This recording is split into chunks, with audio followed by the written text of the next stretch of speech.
If you look at this screenshot, it is taken from my CRUD generator.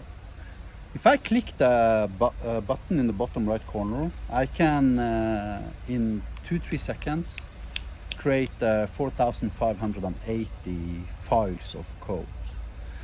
Those lines of code becomes a complete instant CRUD API wrapping every single table in that database with a create and a read and an update and a delete endpoint. In addition to a count endpoint, in addition to a group by aggregate endpoint, in addition to a search endpoint, etc., etc. Basically, 90% of every database types of operation you need towards your database in 5 seconds.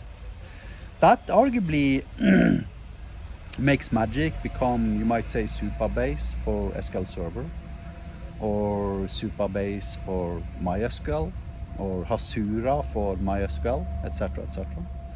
Because it allows you to work similarly to how you work in Supabase, where you literally don't give a shit about the backend, because the backend is just there, and then you focus on your front end. Now, whether or not that is a smart thing to do or not is debatable, but Magic also contains natural language to code LLM that produces new HTTP endpoint in between 1.5 to 5 seconds before they're in production.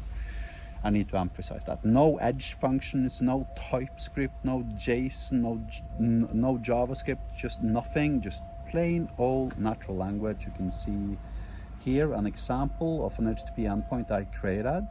And actually the prompt literally is the comment. When you generate new hyperlambda, then it actually preserves the comment you used to create that hyperlambda. And that prompt becomes the file level comment. So you can actually see the file level comment I was using to generate this particular code.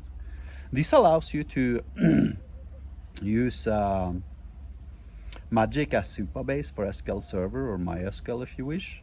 And since you can host it on your own infra, this allows you to have a completely on location type of installation, where you can basically treat your SQL Server or your MySQL database the same way as you treat, your PostgreSQL database in Supabase. Thank you for watching. Have a nice day.